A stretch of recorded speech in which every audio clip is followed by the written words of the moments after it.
សូមស្វាគមន៍មកកាន់ Channel D-Rod Cooking ថ្ងៃនេះ Channel យើងខ្ញុំមានមុខម្ហូបបំពងត្រីទីឡាប់យ៉ាឬបងប្អូនខ្លះហៅថាត្រីឡាប់យ៉ាគ្រឿងផ្សំមានត្រីទីឡាប់យ៉ា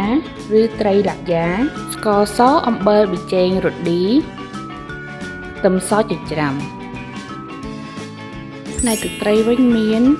ខ្ទឹមសម្ទេសប៊ីចេងស្ករសអំបិលទុំនិងទឹកត្រី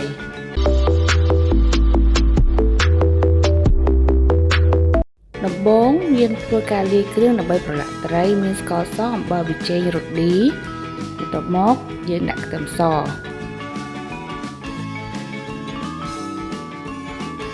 យើងធ្វើការច្របល់គ្រឿងចូលគ្នាឲ្យសព្វយើងធ្វើការប្រឡាក់ត្រីជាមួយគ្រឿងឲ្យចូលជាតិគ្នា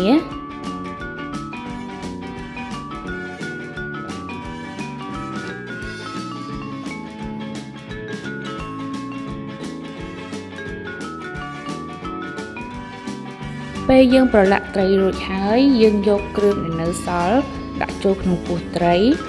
ហើយធ្វើការតម្រៀបត្រីឲ្យស្អាតទុករយៈពេល10នាទីដើម្បីឲ្យសាច់ត្រីនិងគ្រឿងចូលជាតិបានល្អយើងចាប់ផ្ដើមធ្វើទឹកត្រីគ្រឿងយើងមានខ្ទឹមសម្ទេសស្ករសប៊ីចេងអំបិលទុំយើងចាក់ទឹកត្រីចូលបន្ទាប់មកយើងធ្វើការកូរច្របល់ច្របាច់អំបិលទុំនឹងឲ្យ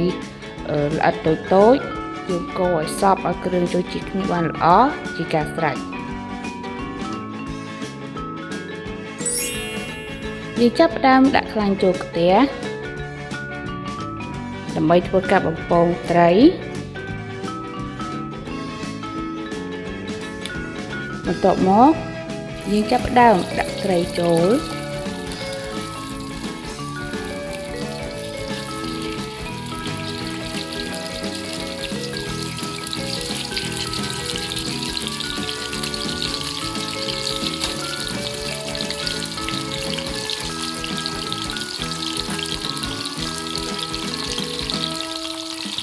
ពេលត្រីក្រៀមម្ខាងហើយយើងចាប់ផ្ដើមត្រឡប់ទៅម្ខាងទៀតដើម្បីឲ្យឆ្អិនស្មើគ្នា